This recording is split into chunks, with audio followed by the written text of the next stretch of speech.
За сайн байцгаана уу сонсогчдоо. Өнөөдөр манай DNA подкастын 6 дахь дугаар эхлэхэд бэлэн болж байна. Сувда битээр өнөөдөр ярих сэдв бол хор тавдрын тухай төмөр хууль гэж хамар хэмжээний нээсэн Синеликов хэмжээнд тайлбарласан энэ номон дээр гардаг маш том чухал хуулийн тухай ярилцах гэж байна. За тэрнээс өмнөх сэдвүүд дээр нэлээд олон сөрөг сэтгэл хөдлөлүүд болон дургуутслаас ахвал шүүмжлэхээс ахуулаад үзэн ядалт хүртэл ярьсан. За үзэн ядалтыг төр орхицсан байгаа л. Тийм, үзэн ядалтыг дараагийн дугаараас өргөжлүүлнэ. Гэхдээ тэр эмошнууд яагаад тийм чухал байсан бэ гэхээр эцсийн дүнд энэ сөрөг сэтгэл хөдлөлүүд бүгдөө хамгийн хүнд хэлбэр буюу хор тавдар эсвэл одоо унал таталтын эмгэг эсвэл хүнд хэлбэрийн арсны экземагийн өвчлөлүүд эсвэл астм эсвэл нэлээд бусад арсны эмгэгүүдэд тэр удаа нөгөө харааны бэрхшээлд хүртэл хүргэдэг ийм сөрөг талуудтай байсан. Гэхдээ энэ номон дээр манай эмчийн хэлээд байгаа бичээд байгаа бас нэг зүйл байгаа байхгүй. Хэрвээ хин нэгэн хэсэг бүлэг хүмүүсийг яг эсвэл нийгэм улс орныг бүхлээр нь үзэн ядах тий саяны шүүмжлэх, үзэн ядах, жигших, хорсох, зэвүүцэх ийм үйлдэл гаргавал эсвэл өөр хүүхдэд нь өөрөө төдийгүй өөр хүүхдэд нь хохирох магадлал өндөр байдаг. Түрүүний нэг дугаар дээр би ярьжсэн санагдаж байна. Ийм тохиолдолд ихэнхдээ зарим тохиолдолд жирэмсэн ээжүүдийн үр зулбдаг асуултаа. Яг л энэ бүгд сөрөг сэтгэл эмоцууд нь ийм л байдалд хүргэдэг байх нь л тий. Үзэн ядалт нь бол ерөөсөө чиглэсэн бүхнээ устгах тийм хүчрхэг зэвсэг болж босч ирдэг нь хамгийн амар байгаа. Тийм болохоор биднийг орчин тойрон тойроод байгаад байгаа нөгөө л бие биенийг хөнөөх явдал байна. Бие биенийг алах тийм хөнөөх тийм тохиолдолд гараад байгаа. Учир нь гэвэл ерөөсөө энэ хүчрхэг зэвсгийг ашиглаад байна шүү дээ хүмүүс. Сөрөг сэтгэл хөдлөлийн зэвсгийг ашиглаж байгаа учраас одоо хүртэл энэ хороод сайн муу алуурчин эсвэл сайн талын баатарч гэдэг юм уу тийм хүн байгаад байгаа учраас энтэй л холбоотой байдаг юм байна л да. Доод илэг гэл ер нь бүх л төрлийн хор тавдраар одоо төрөв болчихрахаа юм аа тэгэл хүүхний гих мэтчлэн бүх төрлийн хор тавдраар дэлхийд тэргүүлж байгаа. Тэгээд ер нь нэг айл болгонд л хор тавдар бараг туссан хүн байгаад байна шүү дээ одоо чинь. Тэгэхээр яг энэ шалтгааны улмаас энэ хор тавдрын төмөр хуулийг маш их анхаарч уншсан. За тэг ер нь бол миний ойлгосноор нэг үндсэн 3 нөхцөл бүртгэхээр энэ хор тавдар өвчний ихсвэр тавигддаг юм байна гэж ойлгосон байхгүй. Тэр нь нэгдүгээрт юу вэ гэхлээр гинтийн цочор тэм сөрөг үйл явдал тохиолдох. Цочор явдал тохиолдох гэж яриад байгаа. Тийм, цочор явдал тохиолддог яг 3 нөхцөлтэй нэгдүгээрх нь болохоор хүнд сэтгэл зүйн одоо хүнд цочрол хурц тэм цочрол хэлбэрээр ямар нэгэн үйл явдал тохиолдох нэ. За хоёрдугаарт нь болохоор энэ маань энэ сэтгэл зүйн хуурцын цочрлыг амсуулсан үйл явдал маань өөрөө гинтийн байх ёстой. Ерөөсө төсөөлөөгүй.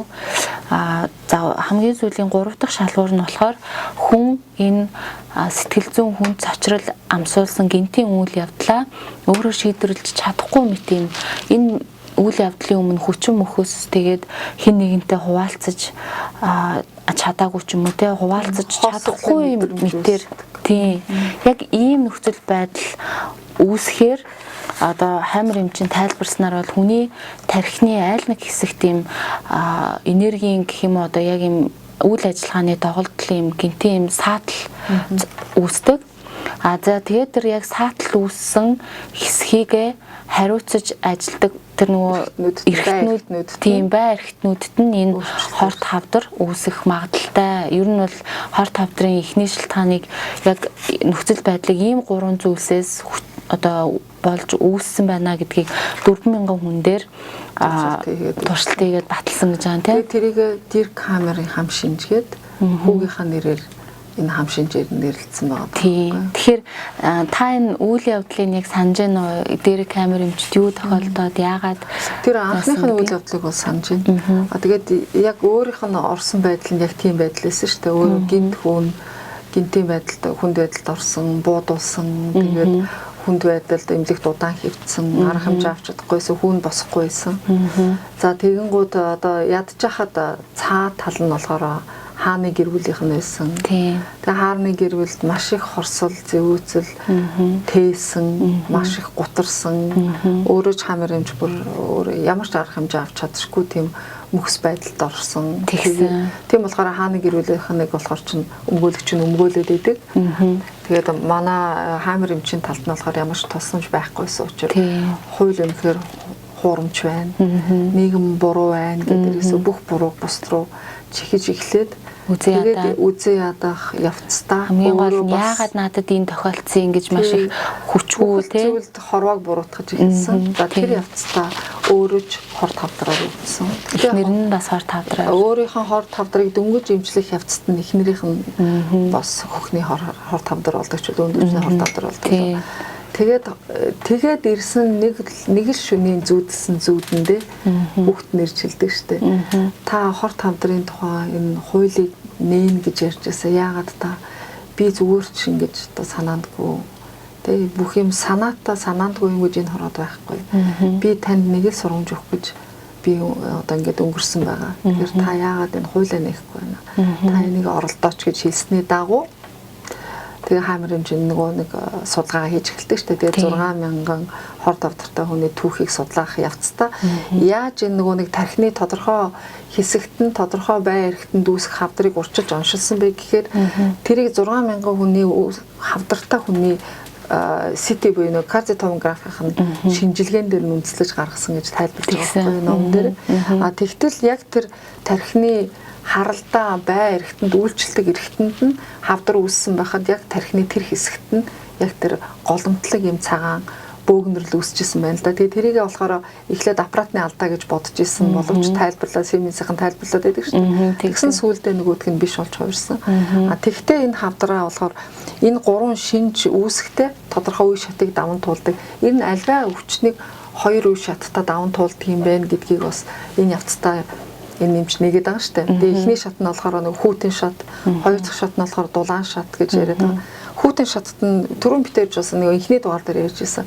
Симпатик шат буюу гинтэн цочрлын улмаас хүний тархины симпатик мэдрэлийн систем буюу маш их цочрлын мэдрэлийн систем цочирдаг. Энэ цочрлын үр дүнд яадаг гэхээр ерөөсөө бүхэл суц зэрэг агшдаг, булчин зэрэг агшдаг, үүнтэй холбоотой цус багдал үүсдэг бүх эргэнт. Тэгэхээр нөгөө мөчтөөс ахуулаад доод мөч, дээд мөчд бүгд мөчд хүүтэн болдог учраас энэ аахгүй. Тийм болохоор хүүтэн үе шат гэж нэрлэлсэн. Гэтэл хүн хэрвээ энэ өвчлөнийг энэ шатыг даван туулаад хандаг хандлагаа эргээр хүлээж аваад өөрийгөө татаж авч чадах юм бол энэ шат аянда халуун шат буюу бүлээн шатанд нь шилжих ёстой байна л да дулаан шатанд нь. Тэгэхээр яадаг вэхээр нөгөө цочрол стресс алга болоод ирэхээр бүх судас тавигддаг, булчин сулардаг. За тэгээд цусны эргэл сайжраад ирэхээр бүх эд эрхтэн зүг ажиж эхэлдэг юм байна л да. Хэрвээ ингээд нэг хавчсан байдалтай байгаалах юм бол тэр үнэхээр үр дүн нь бол хүчил төрөвчийн мөчлөөс юу болдгоо тийм л юм болох. Одоо нэг уртал байгаад байгаа юм л да. Яг тэр талаараа энэ номон дээр нэлээд тайлбарладаг шүү дээ. За тэгэхээр хамгийн гол нь болохоор хоёр шаталтай энийг бол байгалийн хууль гэж яриад байгаа байхгүй. Энэ бол өвчин үүсэх буюу эдгэх байгалийн хууль ийм хоёр шаттай явагддаг юм байна. Гэтэл хүн яагаад өвдөд байгаа юм? Яагаад хор тавдар тусчаад байгаа юм бэ гэхээр энэ хоёр шатлыг шийдвэрлэх боломжтой байтал шийдвэрлэж чадахгүй гэдэг нь одоо өөрөө тэр өвчнийхээ хариуцлагыг үрээд за би ийм юмнаас болоод ингээ өвдсөн шүү дээ гэдгээ мэдж байгаа бол мэдсэн бол одоо буцаад гомдхоо болох хэрэгтэй те хүний буруу шахаа барих хэрэгтэй хүний зөөцгөө барих хэрэгтэй зүгээр хариуцлагаа үрээд за одоо үнэнд ингэсэн одоо би ямар ч байсан сэтгэлээ тогтун байлгая амар амгалан болъё энэ бол шийдвэрлэж болох эмгэг за эмчилгээг мэдээж хийх үедээ хийлгэн хийх хэрэггүй бол одоо хийлэхгүй хаагдаг юм уу бас тэр юм нарийн юмдаг бас энэ ном дээр бас тэр алганд тайлбарлахгүй байгаа юм л да. Яг бол тэр чинь ихэнх нь болохоор гипноз буюу ховсон эмчилгээ байгаад байгаа байхгүй. Ховсон эмчилгээгээр одоо энэ бүх сөрөг эмоцуудыг арилгаж нөгөө энэ номны 1-р ботны хамгийн хойд хавьд байгаа дотоод хувиргалтын аргачлалыг хийж өгöd байгаа байхгүй.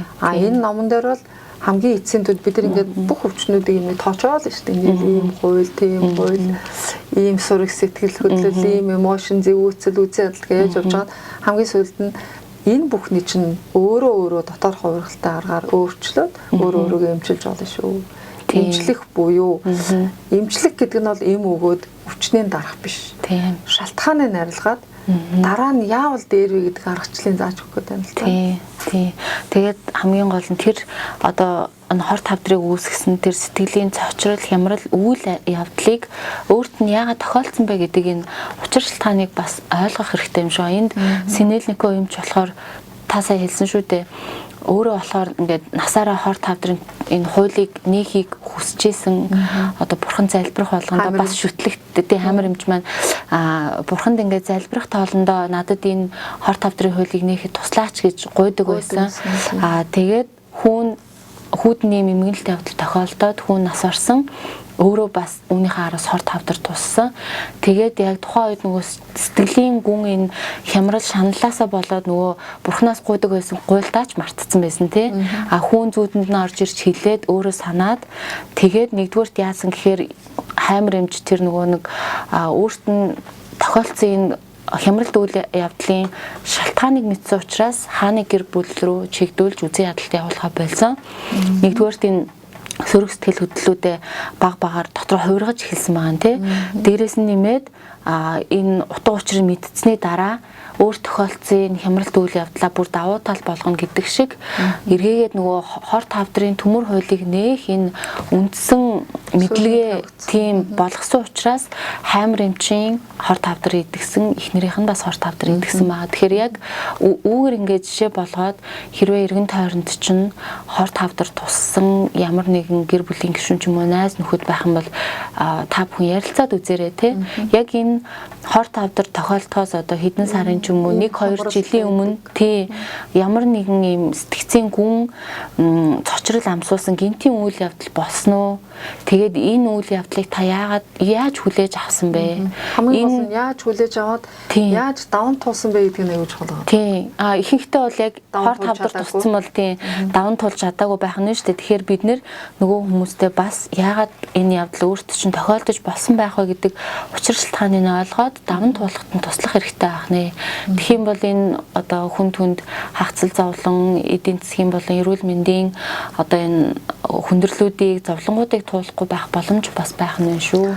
Ер нь бол урьдчилан сэргийлүүлэх гээл байгаа шүү дээ. Тий. Одоо энэ нэг олон хавдрын эмгүүд байгаа. Гэхдээ яагаад энэ гинтийн хямрал болгон хавдар болоод байгаа мó гэвэл бас үгүй шүү дээ. Тэр чинь хүн болгоны организм өөр хүлээн авдаг. Хүн хүний хариу үйлдэл нь өөр гэдэг. Хамгийн гол нь хүн хүний хандж байгаа хандлага нь өөр учраас энэ өвчин болгон, энэ хямрал болгон сэтгэл гутрал болгон хавдар үүсэхгүй шүү. Тэгэж ойлгож болохгүй юм шиг байгаа.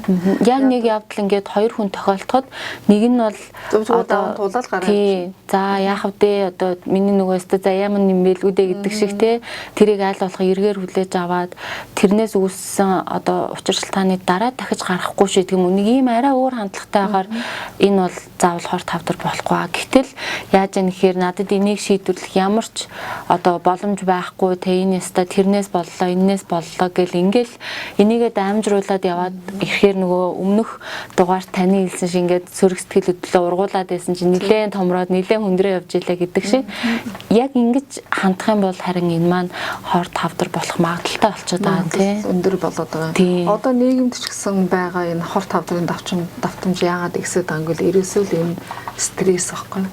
Стресс гэдэг зүйл бол асар их нөгөө кортизол гэдэг даавар нь хүнд ялгардаг дофамин, серотонин гэдэг окситоцин гэдэг энэ ад жаргалын даавруудыг бүгдийг одоо бүр ингээд зарцуулахын дээр зарцуулуулад ашиглаад задлаад хайчдаг учраас энэ дааврууд асар их дутагддаг. Ийм ад жаргалын даавар дутагдаад байгаа учраас хүн ад жаргалыг хаанаас хайдаг вэ гэхээр хоолноос хайдаг. Тэгээд таргалдаг. Хувцснаас хайдаг. Эсвэл хувцснаас хайдаг. Тэгээд янз бүрийн хувц аваад худалдаж аваад. Хайртай үнээс хайдаг. Эсвэл архинаас хайдаг. Архинаас хайна. Арх аваадаг. Тэгээд тэр хүн зулын жаргалын төлөө арх уухаараа би ад жаргалтай болж байна. Зовлонгоо мартчихин гэж боддог үгүй. Тэр зовлонгоо улам цаашаа чихээд байна л гэсэн.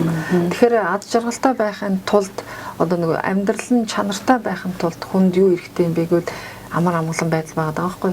Гэхдээ амар амгалан байдалд хүрэхэд бас тийм амар биш шидэж бас тийм хэцүү биш. Боломжгүй биш. Боломжгүй зүйл бол биш гэдгийг л энэ ном дээр их зааж өгöd байгаа. Яг л чи өөрөө хүсэх юм бол чи өөрөө бодлоо эерэг байлгаж чадах юм бол хэрв чи өөрийнхөө сэтгэл хөдлөлийг сөрөг биш эерэг байлгаж чадах юм бол амьдрал бүх юм боломжтой гэж зааж өгöd байгаа. Бас бүгд учир шалтгаантай учраас аль болох одоо өөр тохиолдсон сөрөг муу зүйлсийг ч гэсэн яагаад тохиолдоогүй чин үнэнчээр те өөрлөгөө өнгийгээд нэг хараад үзэх хэрэгтэй. Заавал харж үзэх хэрэгтэй шүү. За тэгээд хоёлоо бас тэгтээ над бодож юм л да яг энэ үзэн ядалтаа бас ярьж болохоор ч юм шиг яа тэгэхээр энэ юм маань өөрөө яг үзэн ядалтаа маш холбоотой байгаа шүү дээ. Хор тавдрын тийм хоёлаа тэгтээ ингээ үзэн ядалтыг дараагийн дугаартаа үлдээ. Яагаад гэвэл үзэн ядалтаас чинь улбаатай араас нь бас нэг яг хоорондоо хамааралтай хорсол морсол гэдэг нэг эвгүй сэдвүүд явагдаад байгаа. Тэгэхээр хоёлоо дараагийн хичээл подкаст дээр үргэлжлүүлээд нөгөө нэг сөрөг сэтгэл эмоцуудаа яриад за тэгээ бид нэг өдөр дотоод хувиргалтынхаа аргачлал дээр уухах. Тэгнэ. Энэ бүх одоо нөгөө сөрөг сэтгэл хөдлөлөө яриад байгаагийн маань гол шалтгаан нь танд ийм асуудал байна. Одоо ийм сөрөг сэтгэл хөдлөл байж болно. Энэ маань энэ өвчнийг үүсгэсэн. Гэхдээ зүгээр энийг өөрөө засаараа эрэг байгаараа гэд өнгөрөх нь манай подкастын зорилго биш те. Энэ номонд маань өөрөө яагаад тэгэхээр юм дотоод хувиргалтын аргачлал өгсөн байгаа. Бага бид хоёр энийг ярина. Тэрэнд л төхүүлээд байгаа. Тийм. Гэхдээ ер нь бол хүн амьдралынх нь ер нь бол амьдрал гэдэг бол өөрийнх нь сонголт чиний гарт вэ, миний гарт вэ. Тийм. Уурлахыг сонгол уурлж болно. Тэрнийхээ үр дүнгэл хүртэн те. Энийхийг сонгол инээж болно. Бас л адилхан үр дүнтэй ч үр дүн ямар ахын чамаас л хамаарах. Тийм. Яг л тийм байна гэж ойлгосон. За тэгээд өнөөдрийн битээр ярих зүйл ингээд дуусч байна. Та бүхэнтэйгээ дараагийн дугаараар уулзлаа. Түр баяртай. Түр баяртай.